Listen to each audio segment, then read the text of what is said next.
भारतको 4 दिने औपचारिक भ्रमण पूरा गरेर प्रधानमन्त्री दाहाल भोलि स्वदेश फर्किँदै। कान्तिपुर समाचारमा आज प्रधानमन्त्रीको भारत भ्रमणका क्रममा भएका सहमति र सम्झौताबाट नेपालले के पायो यसबारेका विशेष सामग्री हामीसँग हुनेछन्। कैलालीको गेटा मेडिकल अस्पताललाई 100 शय्यामा सीमित गर्ने निर्णय विरुद्ध सुदूरपश्चिमवासी आन्दोलित। सहकारीका बचतकर्ता बिचल्लीमा पर्ने क्रम बढ्दै। सुनको भाउले नेपाली बजारमा बनायो नयाँ रेकर्ड। अन्तर्राष्ट्रियमा अमेरिकी संसदका दुवै सदनबाट ऋण सीमा सम्बन्धी विधेयक पारित र खेलकुदमा जर्मन लिग बुन्डेसलिगाको अपडेट। नमस्कार, अब मुख्य समाचार। भारत भ्रमणमा रहेका प्रधानमन्त्रीद्वारा महाकालेश्वर मन्दिरमा पूजा अर्चना। सीमा विवादमा दाहाल भन्छन् बङ्गलादेश मोडलमा कालापानी साट्न सकिन्छ। भारतसँग भएको दीर्घकालीन विद्युत व्यापार सम्झौताले नेपालको बिजुली बजार सुनिश्चित। तल्लो शारदाको पानी विवाद छाडेर पञ्चेश्वरको डिपिआर गर्ने नेपाल सरकार तयार। नक्कली शरणार्थी प्रकरणमा पक्राउ परेकाहरूको अदालतमा बयान सकियो। अधिकांशले अभियोग इन्कार गरे पनि पर्याप्त प्रमाण जुटिसकेको सरकारी वकिलको दावी। आइतबारदेखि थुनछेक बहस। ऋण सीमा सम्बन्धी विधेयक अमेरिकी दुवै संसदद्वारा पारित। सिनेटमा 63 सांसदले पक्षमा मतदान गर्दा 36 विपक्षमा। सोमबार राष्ट्रपति बाइडेन समक्ष पेश गरिने। र खेलाडीले लगातार राम्रो प्रदर्शन गरिरहँदा पनि खेल क्षेत्र उपेक्षामा। आगामी वर्षको लागि बजेट नै कम भएको गुनासो। घोषित प्रतियोगिताका लागि समेत छैन बजेट। प्रधानमन्त्री पुष्पकमल दाहालले आज भारतको मध्य प्रदेशको उज्जैन स्थित महाकालेश्वर मन्दिरमा पूजा गरेका छन्। 4 दिने दिल्ली भ्रमणमा रहेका प्रधानमन्त्री दाहालले महाकालेश्वर मन्दिरमा नेपालबाट लगिएको 108 किलोग्राम द्राक्ष चढाएर पूजा गरेका हुन्। आजै प्रधानमन्त्री दाहाल मध्य प्रदेशको अर्को सहर इन्दौर पुगेका थिए। इन्दौरमा उनलाई त्यहाँका मुख्यमन्त्री शिवराज सिंह चौहानले स्वागत गरेका थिए। दाहालले इन्दौरमा फोहोर व्यवस्थापनबारे अवलोकन गरेका छन्। दुवै सहर पुग्दा दाहाललाई सांस्कृतिक झाँकीसहित स्वागत गरिएको थियो। प्रधानमन्त्री दाहाल भोलि दिल्ली हुँदै साँझ काठमाडौँ फर्कने कार्यक्रम रहेको छ।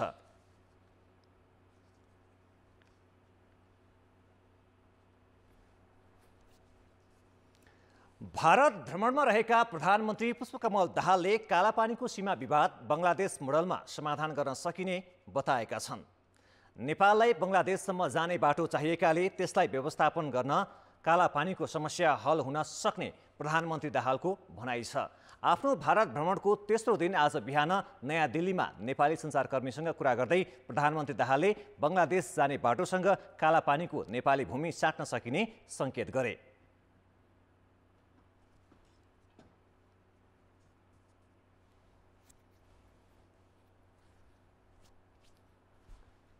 सीमाको बारेमा आज मिडियामा नि इन्डियन मिडियामा नि कालापानीको चाहिँ चर्चा भएको कुरा र त्यसमा एउटा चाहिँ समाधान गर्नुपर्छ भन्ने स्पिरिटमा अगाडि बढेको कुरा त लेखेकै छन्। हामीले छलफल गर्दा विभिन्न विकल्प, एउटा त बङ्गलादेश मोडेल भन्ने गरिन्छ नि। बङ्गलादेश र भारतको बिचमा पनि त समस्या लामो धेरै वर्षदेखिको समस्या थियो, तर उनीहरूले हल गरे।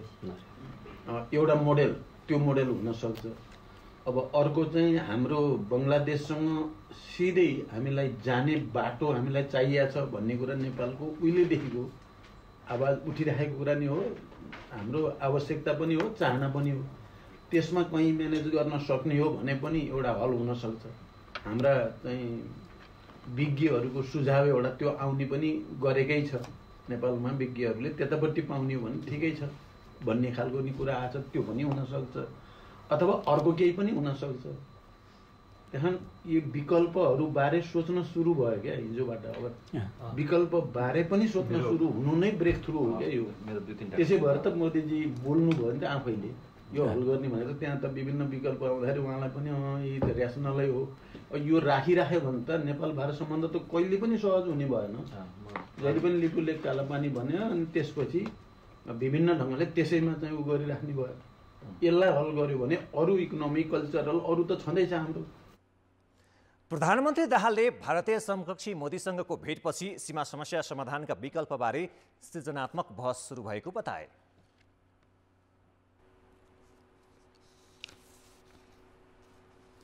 प्रधानमन्त्री पुष्पकमल दाहालले नयाँ दिल्लीमा आज बिहान नेपाली सञ्चारकर्मीहरूसँग कुरा गर्दै कालापानीको विवाद समाधानका लागि बङ्गलादेश मोडल विकल्प हुन सक्ने बताए। भारत र बङ्गलादेश दुवैले विवादित भूमिमा रहेका आफ्ना जनता ठूलो संख्यामा नागरिकताविहीन बनेपछि भूमि साटासाट गरेर समाधान खोजेका थिए। आखिर कस्तो छ त प्रधानमन्त्री दाहालले भनेको सीमा समस्या समाधानको बङ्गलादेश मोडल?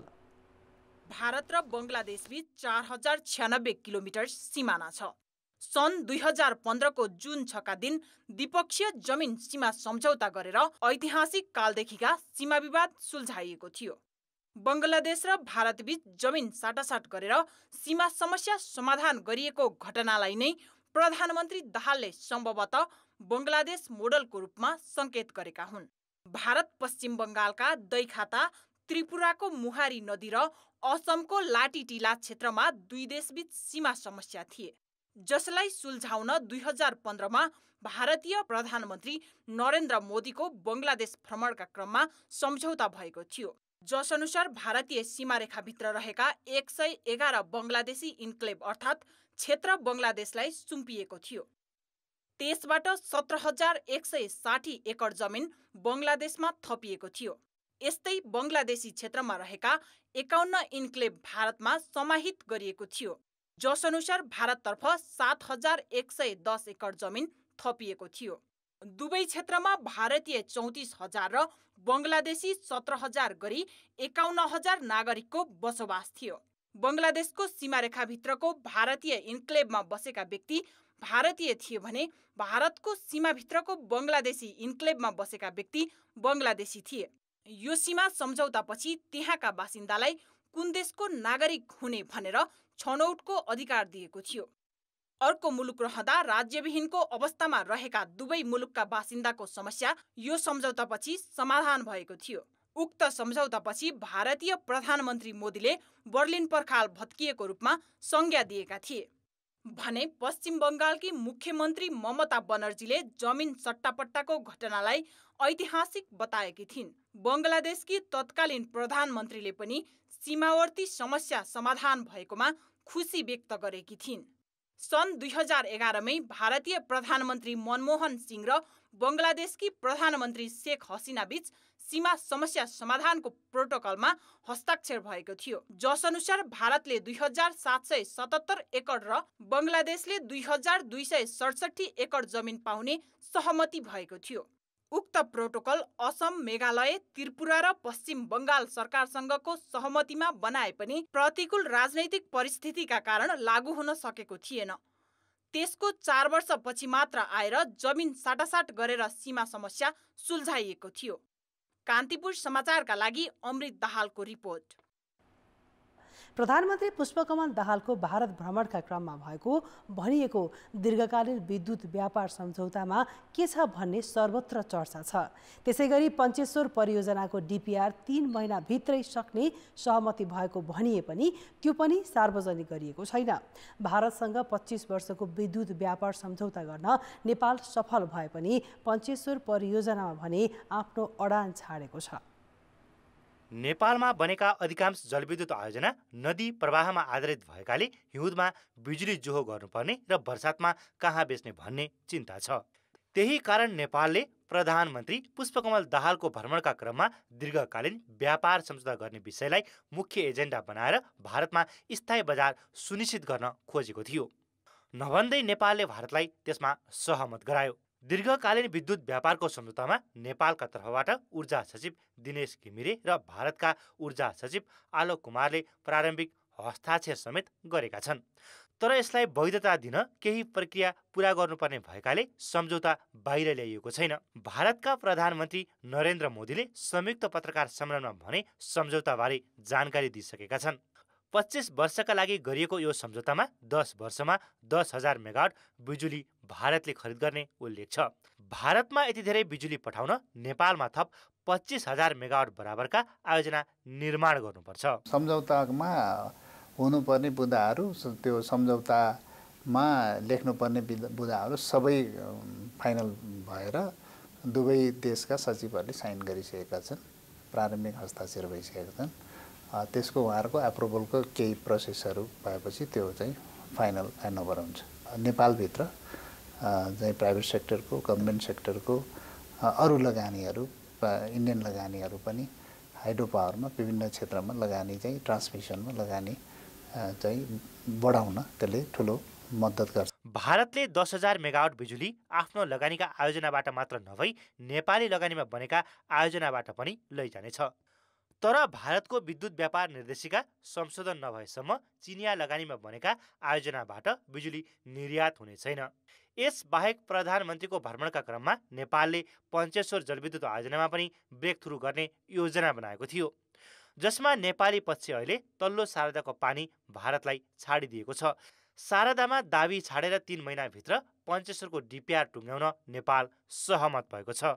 त्यस्तै नेपालबाट बङ्गलादेशमा बिजुली निर्यातका लागि भारतीय पक्ष सकारात्मक देखिएको छ। बङ्गलादेशसँगको ट्राइपार्टाइट एग्रिमेन्ट हामीले एनबिबिएन विद्युत प्राधिकरण र बिपिटिबी बङ्गलादेशको सँग हामी त्यो चाहिँ एग्रिमेन्टको ड्राफ्ट करिब अन्तिम चरणमा पुगेको छ। हामी त्यो फाइनल गरेर साइन गर्छौँ। यो बायोलेटरल भिजिटमा त्यस्तो साइन हुँदैन। भारतसँग भएका यिनै सहमतिलाई देखाएर प्रधानमन्त्री दाहालले नेपालको विद्युत व्यापारमा ब्रेक थ्रु भएको दावी गरेका छन्। तर अहिले भएका सहमतिलाई कानुनी रूप दिन र कार्यान्वयनमा ल्याउन भने नेपालले थप प्रयास गर्नुपर्नेछ। कान्तिपुर समाचारका लागि क्यामेरामा राजेन्द्र महर्जनका साथ सुधिल पोखरेल, काठमाडौँ। प्रधानमन्त्री पुष्पकमल दाहालको भारत भ्रमणका क्रममा भएका समझदारी र सम्झौतासँगै पारवाहन सन्धि नवीकरणले नेपाललाई समुद्रबाट भारत लगायत तेस्रो मुलुकसँग आयात निर्यातको बाटो खोलेको छ। नेपालले पहिलोपटक कोलकाता बन्दरगाहबाट भारतको आन्तरिक जलमार्गमा पहुँच पाउने भएको हो। पारवाहन सन्धिको नवीकरणपछि यसअघि भएका सम्झौता कार्यान्वयन गराउने सवालमा विशाखापट्टनमबाट विराटनगरसम्म सोझै मालवाहक रेल सञ्चालनले समुद्र मार्ग हुँदै नेपालले गर्ने आयात निर्यातको खर्च समेत घटाउनेछ। यसका साथै कोलकाता बन्दरगाहबाट जलमार्ग र त्यहाँका टर्मिनलको प्रयोग तथा नेपालले चाहेमा कोशीसम्म जलमार्ग विस्तारको समेत बाटो खुलेको जानकारको भनाइ छ। पहिलो पटक यो सिर्सिया वीरगञ्जदेखि अतिरिक्त भैरवा र विराटनगरमा पनि बल्क कार्गो आउन सक्ने बाटो यसले खोलेको छ। योभन्दा अगाडिको हाम्रो ट्रान्जिटिटीले सडक र रेललाई समावेश गरेको थियो भने अब चाहिँ जललाई पनि यसमा समावेश गरिएको छ। भनेपछि त्यस मार्फतबाट खास गरी कोशी र गण्डक मार्फतबाट नेपालले पारवाहन सुविधा पाउने यसले बाटो खोलिदिएको छ। नेपालले पहुँच पाएका जलमार्गहरूमा कोलकाता वाराणसी, कोलकाता साहिबगञ्ज र कोलकाता कालुघाट छन्। सडकबाट 740 किलोमिटर भन्दा लामो यात्रा गर्नुपर्ने बाध्यता यसअघि रहेकोमा अब उक्त दूरी 110 किलोमिटरमा छोटिनेछ। यसले व्यापारको लागतमा सोझै प्रभाव पर्ने देखिन्छ। यसका साथै कोलकातादेखि साहिबगञ्जसम्म 6000 टनसम्मका ढुवानी गर्ने साधनलाई ल्याउन सकिन्छ भने आवश्यक परे कोशी ब्यारेजसम्म 2000 टनसम्मका साधन ल्याउन सकिने जनाइएको छ। भारतका आन्तरिक जलमार्गहरूमा पहुँचले भविष्यमा निकै फाइदा पुग्ने महत्त्वपूर्ण उपलब्धिका रूपमा हेरिएको छ। सन्धि 7-7 वर्षमा नवीकरण गर्ने प्रावधान भए पनि 2077 साल यता नवीकरण भएको थिएन। दुवै देशबीच 12 पटकभन्दा बढी भएका लेटर अफ एक्सचेन्जलाई सन्धिकै अङ्ग मानिए पनि त्यसलाई औपचारिकता भने पुनरावलोकन सहितको नवीकरणबाटै हुने कानुनविदको भनाइ छ। ल अफ द सी कन्भेन्सनको 1981 को दफा 125ले पनि यो अधिकार चाहिँ नेपाल लगायत भूपरिवेष्टित राष्ट्रलाई दिएको हुनाले हामीले त्यो अधिकार त पाएकै छौँ। त्यो अधिकार पाएको अधिकारलाई प्रयोग गर्नको लागि त्यो ट्रान्जिट देशले चाहिँ जुन सुविधा दिनुपर्ने छ त्यो दिएको अवस्था हो। हिजोसम्म हामीले खालि ट्रेनबाट ल्याउने थियो भने आज इनलाइनबाट, रिभरबाट, अरू उसबाट सबैबाट ल्याउने जुन छुट दिएको छ यो एउटा कोसिस ढुङ्गा साबित हुँदैछ। नेपालको सबैभन्दा ठुलो व्यापार साझेदार मुलुक भारत नै हो। नेपालले गर्ने कुल व्यापारको करिब 63% हिस्सा रहेको भारतसँग नै सबैभन्दा बढी व्यापार घाटा पनि छ। त्यसैले आयात र निर्यात गर्न पारवाहन सन्धिले खोलेको बाटोको उपयोगिताले नै नेपालले प्राप्त गर्ने फाइदालाई निर्धारण गर्नेछ। कान्तिपुर समाचारका लागि जिल्ला सहकर्मी महाप्रसाद खतिवडाको सहयोगमा क्यामेरामा विकास जोशीका साथ सुविन्द्र श्रेष्ठ, काठमाडौँ। नक्कली भुटानी शरणार्थी प्रकरणमा पक्राउ परेकाहरूको अदालती बयान सकिएको छ। नक्कली भुटानी शरणार्थी प्रकरणमा पक्राउ परेका पूर्व उपप्रधानमन्त्री टोपबहादुर रायमाझी, पूर्व गृहमन्त्री बालकृष्ण खाँड सहित 18 जनाको काठमाडौँ जिल्ला अदालतमा आज बयान सकिएको हो। आज पूर्व गृहमन्त्री खाँड, भुटानी शरणार्थीका नेता टेकनाथ रिजाल र हरिभक्त महर्जनको बयान सकिएको हो। महर्जन हिजो आफै अदालतमा उपस्थित भएका थिए। पक्राउ परेका सबैको बयान सकिने लाग्दा अदालतले शरणार्थी मुद्दामा मुख्य योजनाकार भनिएका केशव दुलालसँग दोस्रो पटक पनि बयान लिएको छ। दुलालको यसअघि गत साता नै बयान भइसकेको थियो, तर उनीसँग सम्पर्कमा देखिएकाहरूले दिएको बयानपछि थप बुझ्नुपर्ने भन्दै न्यायाधीशले दुलालसँग दोस्रो पटक बयान लिएका हुन्। उनीसँगै जोडिएका पूर्व गृहमन्त्री खाँडको पनि आज अबेर मात्रै बयान पुरा भएको छ। न्यायाधीश प्रेमप्रसाद न्यौपानेको इजलासमा बयान सकिएसँगै अब आइतबारबाट थुनछेकको बहस सुरु हुनेछ। जिल्ला सरकारी वकिलको कार्यालय काठमाडौँले 30 जनालाई प्रतिवादी बनाएर जेठ 10 गते मुद्दा दायर गरेको थियो। राज्य विरुद्ध ठगी, सङ्गठित र कृत्य सहित 5 कसुरमा मुद्दा चलाइएका अधिकांशले अदालतमा इन्कारी बयान दिएका छन्। तर पक्राउ परेका अधिकांशको बैंक खातामा रकम कारोबार देखिएकाले पर्याप्त प्रमाण जुटिसकेको दाबी सरकारी वकिलको छ। यो प्रकरणमा संलग्न रहेको आरोप लागेका पूर्व गृहमन्त्री रामबहादुर थापाका छोरा प्रतीक र इन्द्रजित राईका छोरा निरज सहित 12 जना अझै फरार छन्। सिन्धुलीको गोलन्जर गाउँपालिका 7बाट सुनकोशी नदीमा जीप खसेर बेपत्ता प्राविधिक शिक्षा तथा व्यावसायिक तालिम परिषद सिटिभिटीका कर्मचारी खोज्न सशस्त्र प्रहरीको गोताखोर परिचालन गरिएको छ। बेपत्ता भएका 3 जना कर्मचारीको खोजीमा गोताखोर परिचालन गरिएको सिन्धुली प्रहरीले जनाएको छ। खोजी कार्यमा सशस्त्र प्रहरी बल सिन्धुली र रामेछापबाट 22 जना र काठमाडौँ सेनामङ्गल स्थित सशस्त्र प्रहरी बलको विपद उद्धार उपत्यका गणबाट सशस्त्र प्रहरी नायब निरीक्षक कमान्डको 7 जना गोताखोर टोली खटिएको छ। त्यहीमाथि धमिलो पानी छ, त्यही भएर पनि अलिकति पानीको बेग पनि बढी नै छ, अलिकति यहाँ गहिराई पनि छ भन्ने बुझ्नमा आइएको छ। त्यही भएर पनि अलिकति बुझ्नलाई कठिनाइ भइरहेछ। सिन्धुलीको गोलन्जोर गाउँपालिका वडा नम्बर 7 लौकुनबाट 7467 नम्बरको सिटिभिटीको जीप आज बिहान 11:30 बजीतिर सुनकोशी नदीमा खसेको थियो। गाडी चालक कृष्ण चौधरीको उद्धार गरिएको छ। सिटिभिटी प्रशासन महाशाखाका निर्देशक कृष्ण बहादुर केसी, योजना महाशाखा निर्देशक यमप्रसाद भोर्तेल र विद्युत प्रशिक्षक भानु पौडेल बेपत्ता छन्। राष्ट्रपति रामचन्द्र पौडेलले संविधान विपरीत नागरिकता विधेयक प्रमाणीकरण गरेको भन्दै सर्वोच्च अदालतमा हिजो पेश भएको रिट आज दर्ता भएको छ। वरिष्ठ अधिवक्ताद्वय सुरेन्द्र भण्डारी र बालकृष्ण न्यौपानेले पेश गरेको रिट आज अदालतले दर्ता गरेको हो। रिटमाथिको सुनुवाई आइतबार हुनेछ। रिटमा राष्ट्रपति पौडेलबाट प्रमाणीकरण भएको विधेयकलाई कानुनको अङ्ग नबनाउन माग गरिएको छ। रिटमा राष्ट्रपतिले गरेको प्रमाणीकरण असंवैधानिक भएकाले लागू नगराउन अन्तरिम आदेश समेत माग गरिएको छ।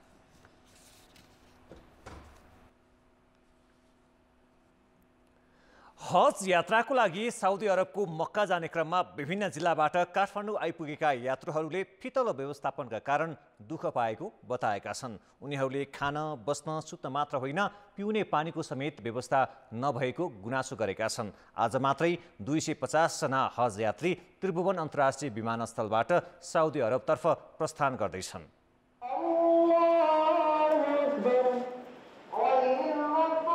काठमाडौँको घण्टाघर स्थित कश्मीरी मस्जिदको दृश्य हो यो। हज यात्राका लागि काठमाडौँ आएका यात्री र तिनका आफन्तले आवश्यक जानकारी नपाएर आक्रोशित भएपछि हज समितिका एक सदस्यमाथि झण्डै हातपात हुने स्थिति आएको थियो।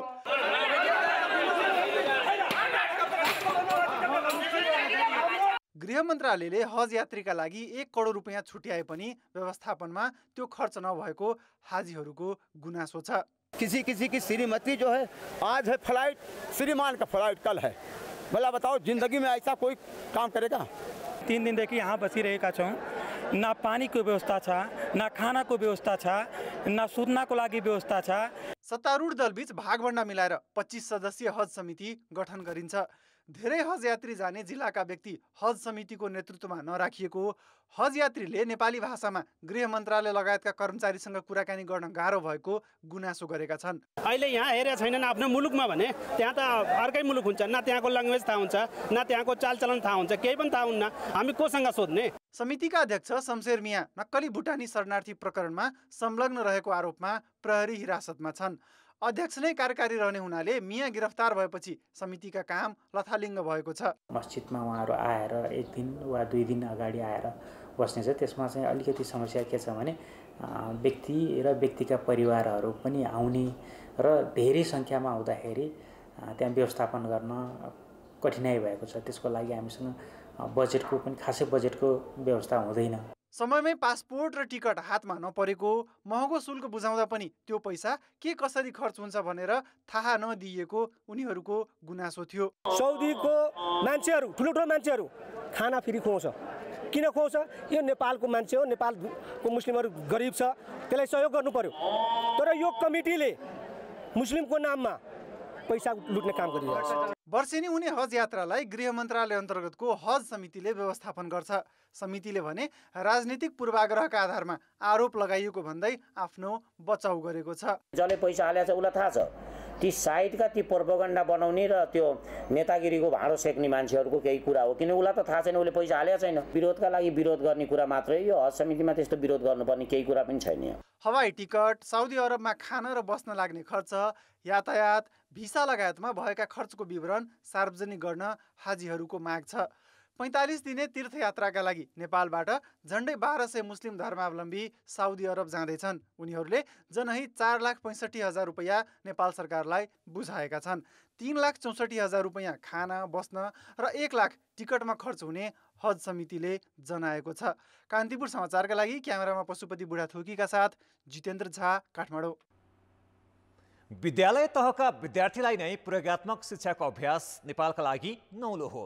तर काठमाडौँ महानगरपालिकाले सामुदायिक विद्यालयका विद्यार्थीलाई जीवन उपयोगी शिक्षा दिन भन्दै शिक्षामा सिप नामको कार्यक्रम सञ्चालनमा ल्याएको छ। महानगरको योजना अनुसार वैशाख अन्तिम सातादेखि सामुदायिक विद्यालयले 10वटा मोडलका सिपमूलक तालिम विद्यार्थीलाई दिँदै आएका छन्। काठमाडौँको रत्नराज्य माध्यमिक विद्यालयमा कक्षा 9का विद्यार्थी शुक्रबार सिप सिक्न व्यस्त थिए। उनीहरूको सिकाइ सधैँको किताबको पाना भन्दा भिन्दै थियो। विद्यार्थीलाई कापी कलम साथमा लिएर ब्ल्याकबोर्ड अथवा व्हाइट बोर्ड हेर्नुपर्ने बाध्यता थिएन। बरु आफ्नो रुचिको सिप सिकाइमा आवश्यक वस्तु नै उनीहरूको हातमा थियो। अर्थात् विद्यार्थीहरू प्रयोगात्मक अभ्यासमा थिए। एउटा समूहले ब्युटिसियन कोर्स सिकिरहेको थियो भने त्यसै हलको अर्को कुनामा हाउस वायरिङ सिक्नेहरू पनि थिए। यस्तो सिपले भविष्यमा आफ्नो जीवनशैली सजिलो बनाउने विश्वास उनीहरूमा थियो। पुरै मेहनत गरेर यसको मतलब युटिलाइज गरेर आफू गर्न सक्छु भने आशा गरेको छु। हामीले जस्तो जति सिप सिक्यो त्यति राम्रो हुन्छ हाम्रो लागि र त्यो सिप कहिले न कहिले जीवनमा हामीलाई जहाँ भयो नि काम लागिरहेको। काठमाडौँ महानगरले माध्यमिक तहका विद्यार्थीलाई सहरी कृषि, ब्युटिसियन तथा केश सज्जा, काष्ठकला, culinary arts, fashion designing, plumbing, मूर्तिकला, हाउस वायरिङ लगायतका 10वटा सिपमूलक शिक्षाको मोडल दिएको थियो। शिक्षासँगै सिपमूलक ज्ञान हासिल भए विद्यालय शिक्षापछि नै जीवन निर्वाहमा सहयोग पुग्ने शिक्षकहरूको अपेक्षा छ। बिए एमए डिग्री पढ्छन् तर त्यो सर्टिफिकेट लिएर फेरि जारी खानको लागि ढोका ढोकामा चाहिँ चियार्दै हेर्दै जानुपर्ने हुन्छ।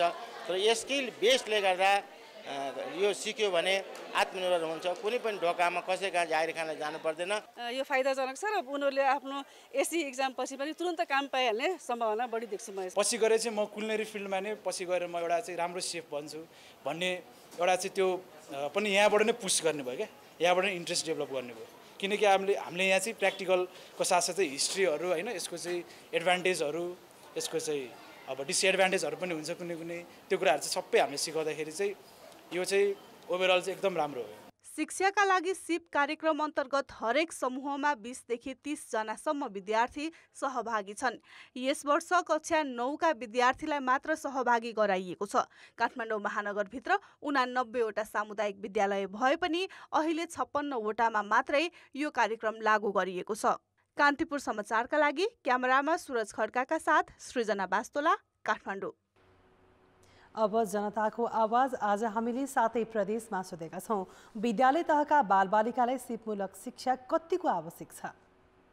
जनताको आवाज। भविष्यमा केही गर्छन् कि भनेर चाहनाले टिचरहरूले उनीहरूलाई आधारभूत शिक्षा दिन्छन्। बच्चाहरूको भविष्य राम्रो हुन्छ, भविष्यमा केही गर्न सकिन्छ। तालिम हुन्छ भने अब पढ्ने विद्यार्थीहरूले त्यो काम तत्कालै चाहिँ निरूपण गर्न सक्छन्। आत्मनिर्भर बनाउनको निम्ति अत्यन्तै उपयोगी छ। एउटा वायरिङ हुन्छ, एउटा प्लम्बिङ हुन्छ हैन, साथमा अरू सानातिना कुराहरू पनि अब ज्ञान लिनु आवश्यकता छ। बालिकाहरूलाई स्तरीयमा नै तपाईँको चाहिँ सिपमूलक शिक्षा राम्रो प्रदान गर्यो भने साँच्चै हाम्रो नेपालमा चाहिँ शिक्षा नीति सुधार हुन सकिन्छ। बच्चाहरूलाई युवा अवस्थामा स्वरोजगार स्थापना गर्ने खालको एउटा वातावरण सिर्जना गर्छ। आफ्नो जीवनलाई सुखमय बनाउनका लागि सिपमूलक शिक्षा हुनु पर्यो। आफ्नै खुट्टामा उभिएर चाहिँ म के गरेर खान सक्छु भन्ने एउटा ढुक्कता चाहिँ त्यो सिपमूलक तालिमबाट त्यो ढुक्कता हुन सक्छ। किताबी ज्ञानको सट्टा व्यवहारिक हुनुपर्छ। पढाइ साथसाथै उनीहरूलाई आफ्नो व्यक्तिगत क्षमताको विकास हुनुपर्छ। सिपमूलक शिक्षा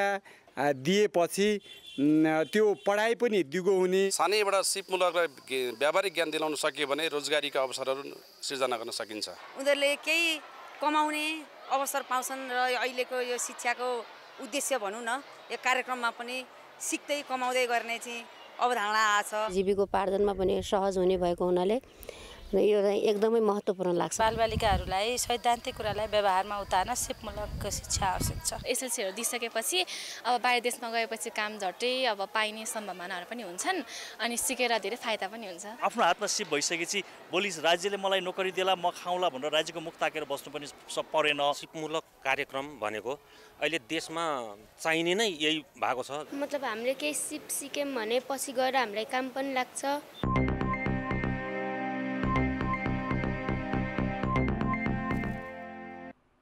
नेकपा एमाले नागरिकता विधेयक मन्त्री परिषदबाट पारित गरेर राष्ट्रपतिबाट प्रमाणीकरण गराउनु संविधान विपरीत भएको ठहर गरेको छ। ललितपुरको च्यासल स्थित पार्टी कार्यालयमा आज बसेको एमाले सचिवालय बैठकले संवैधानिक समयसीमाभित्र प्रमाणीकरण नभएपछि निष्क्रिय रहेको विधेयकलाई नयाँ संसद आइसकेको अवस्थामा मन्त्री परिषदले प्रमाणीकरणको सिफारिस गर्नु संसदको अपमान भएको निष्कर्ष निकालेको हो। एमाले प्रधानमन्त्रीको नयाँ दिल्ली भ्रमण हुनु केही घण्टा अघि मात्रै नागरिकता विधेयक राष्ट्रपतिबाट प्रमाणीकरण गराउनुले आन्तरिक मामिला बाह्य चासोको विषय हो भन्ने गलत नजर स्थापित गरेको ठहर गरेको छ। टिकापुर घटनाका दोषी पूर्व सांसद रेशम चौधरीलाई माफी दिने सरकारको कदममा समेत एमाले प्रश्न उठाएको ठहर छ। बैठकले 7वटा प्रदेशका इन्चार्जको जिम्मेवारी समेत तोकेको छ। सुदूरपश्चिम प्रदेशमा छविलाल विश्वकर्मा, कर्णालीमा लेखराज भट्ट र लुम्बिनीमा पद्मा अर्याललाई जिम्मेवारी दिइएको छ। यस्तै गण्डकी प्रदेशमा गोकर्ण विष्ट, मधेसमा योगेश कुमार भट्टराई र कोशीमा रघुवीर महासेठलाई जिम्मा दिइएको छ। पार्टी केन्द्रीय संगठन विभागको जिम्मा काशीनाथ अधिकारी र प्रचार विभागको जिम्मा राजेन्द्र गौतमले पाएका छन्। अर्थ र विकास। आन्तरिक खपत घट्दा 3 खर्ब लगानी रहेको सिमेन्ट उद्योग यतिखेर सङ्कटमा छ। यस्तो बेला सरकारले बजेट मार्फत सडक निर्माणमा अलकत्राको सट्टा सिमेन्ट प्रयोग गर्ने घोषणा गरेपछि उद्योगी उत्साहित भएका छन्। सरकारको यो निर्णयले सिमेन्टको खपत बढ्ने अपेक्षा गरिएको छ। कुनै समय 100% आयातमा निर्भर रहेको सिमेन्ट क्षेत्र 5 वर्षदेखि आत्मनिर्भर भएको छ। संविधान जारी भएपछि सिमेन्ट क्षेत्रमा लगानी तीव्र हुन थालेको थियो, तर सोचे अनुसार निर्माण क्षेत्रले गति नलिएपछि अहिले उद्योग 30 देखि 35% क्षमतामा मात्रै चलिरहेका छन्। आजको दिनमा हामीले त्यो अघि मैले लगानीको वातावरणको कुरा भनिहालेँ, 25 मिलियन टनको हामीसँग उत्पादन क्षमता छ भनेपछि करिब 1/3 मात्रै हामीसँग डिमान्ड भइरहेको बेलामा के गरेर गर्ने, अब यो कसरी उद्योगहरू धान्न सक्छ? किन 33% सहर दरमा 33% अथवा 30%मा उद्योग चलाएर त ब्रेक इभेन पनि आउँदैन, सम्भव छैन। आज हामीले एउटा बिटुमिन रोड बनाउँछौँ र त्यसको 10 वर्षमा त्यसको रिपेयर कस्ट कति आउँछ? त्यो कस्टलाई आजको दिनमा हामीले कङ्क्रिट रोड बनाउँदै गर्दाखेरि 20 वर्षमा त्यसको रिपेयर कस्ट कति आउँछ भन्ने कुरालाई कम्पेयर गऱ्यौँ भने सायद त्यो कम्पेरिजनले कङ्क्रिट रोड सस्तै पर्न गएको देखिन्छ होला। कङ्क्रिट अलिकति यो इन्भेस्टमेन्ट अलि अपफ्रन्ट अलि हेभी हुन्छ, तर ड्युरिङ द कोर्स अफ यसको लाइफ टाइम गर्नुहुन्छ भने यसले धेरै सघाउँछ। अलिकति इन्भेस्टमेन्ट 30-35% महँगो भए तापनि तर त्यसको लाइफ, त्यसको मेन्टेनेन्स हेर्नुहुन्छ भने त्यसको जुन मेरो फाइनेन्सको भाषामा हामी इन्टरनल रेट अफ रिटर्न अथवा रिटर्न अन इन्भेस्टमेन्ट भन्छु, त्यो चाहिँ निकै चाँडो र निकै लोभलाग्दो छ। अहिले वार्षिक 2 करोड 50 लाख टन उत्पादन गर्ने क्षमता भए पनि आन्तरिक खपत 1 करोड 2 लाख टनबाट घटेर 80 लाख टनमा झरेको छ। भारतमा सिमेन्ट निर्यातको सम्भावना रहे पनि नेपालको गुणस्तर चिन्हलाई मान्यता नदिँदा थप निर्यातमा सकस भएको छ। यस वर्ष 1 अर्ब 50 करोडको सिमेन्ट निर्यात भएको छ। सडकमा अलकत्राको सट्टा सिमेन्टको प्रयोग गरेपछि सडक पनि बलियो हुने सडक विभागका अधिकारीको भनाइ छ। एप्रोप्रिएट तरिकाले जानु पर्यो, हामीले डिजाइन एप्रोप्रिएट ठाउँमा एप्रोप्रिएट सेक्सनमा जान सक्यौँ भन्ने यसले चाहिँ यो धेरै नै हामीले चाहिँ रोडको कन्डिसनमा धेरै इम्प्रुभमेन्ट हुन्छ र यसले रोड कन्डिसन इम्प्रुभमेन्ट भनेको चाहिँ भेहिकल अपरेटिङ कस्ट जुन भन्छ, जसले भेहिकल चलाउँछ उसको फ्युलको कस्टहरू त्यो पनि बढ्छ, त्यो इफिसियन्सी बढ्छ र त्यो इफिसियन्सी बढिसकेपछि कस्ट पनि कम हुन्छ, उसको लगानी कम हुने भएकोले यसले चाहिँ धेरै नै मद्दत गर्ने जस्तो देखिन्छ। त्यसो त 15 वर्षदेखि नै सडकमा सिमेन्टको प्रयोग हुँदै आएको हो। सहरी क्षेत्रमा कङ्क्रिटको सडक बनाउन सम्भव नभए पनि मुख्य राजमार्गमा प्रयोग गर्दा बलियो हुनुको साथै भारवाहन क्षमता पनि बढ्छ। जहाँ पानीहरू परिराख्ने, तलबाट पानी आइराख्ने ठाउँ हुन्छ त्यसमा कालोपत्रे गरिरहेछ। तलदेखि जमिनदेखि पानी आउँछ, त्यसले सिमेन्ट कङ्क्रिट भएन कम्तीमा त्यसले पानी खान्छ सिमेन्टले जति, कालोपत्रेको माथि आएर सबै उकेर जान्छ कि त्यसमा।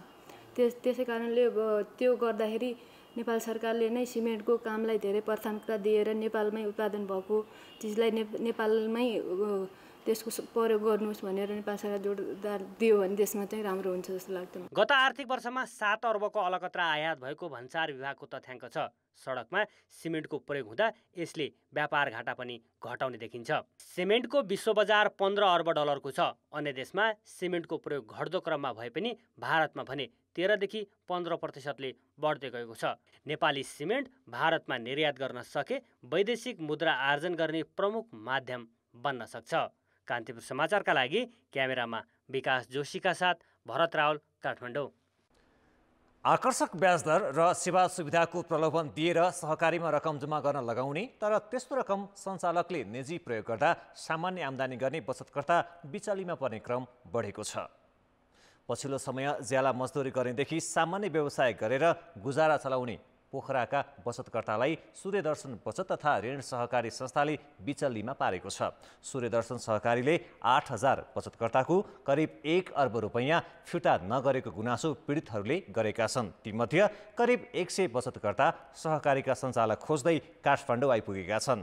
सहकारीले 15,000 देखि 2 करोडसम्म जम्मा गरे पनि फिर्ता नदिएको गुनासो पीडितको छ। अनि कहिलेकाहीँ यसो घिराउलाहरू काउलीहरू लाएको जम्मा गरेर राखेको, दुख बिमार हुन्छ भनेर दबाई गर्नुहुन्छ भनेर राखेको के अरे खाइदियो। पैसा मेरो आफ्नै भन्नुपर्दा 1 करोड 15 लाख छ। त्यसको अलावा मेरो परिवारको पुरैकै मैले लगाउने गर्दाखेरि तपाईँ 2 करोड जति बसेको। अहिले चाहिँ नि मेरो 2,12,000 छ। म अहिले त्यति कामहरू गर्नु सक्दिनँ कि भारी गरौँहरू उचाल्न सक्दिनँ। मैले त्यो सानोतिनो चटपटहरू यसो ठेलामा बेच्दै हिँड्थेँ। सहकारीले भने सबै बचतकर्ताले एकैचोटि रकम फिर्ता माग्दा समस्या भएको बताएको छ। अब जनमतको अन्तिम परिणाम। जनमतमा हिजो हाम्रो प्रश्न थियो, निःशुल्क औषधि वितरणको सरकारी नीति किन प्रभावकारी हुन नसकेको होला? ए, अवैज्ञानिक वितरण, बी, सरकारी व्यवस्था र सी, बजेट अपुग। जनमतको अन्तिम परिणाम यस्तो छ, ए, अवैज्ञानिक वितरणमा 48%, बी, सरकारी व्यवस्थामा 46% र सी, बजेट अपुगमा मात्र 6% मत प्राप्त भएको छ। अब आजको प्रश्न। पब्लिक पोल। सहकारी क्षेत्रमा किन बेथिति बढेको होला? ए, अनुगमन अभाव, बी, व्यवस्थापकीय लापरवाही र सी, सचेतनाको कमी। जनमतको अन्तिम परिणाम भोलि बेलुका 8 बजेको कान्तिपुर समाचारमा प्रसारण गर्नेछौँ। कृपया न्युज स्पेस AB वा सी टाइप गरी 34001मा SMS गरी आफ्नो मत व्यक्त गर्नुहोला। अब अन्तर्राष्ट्रिय समाचार।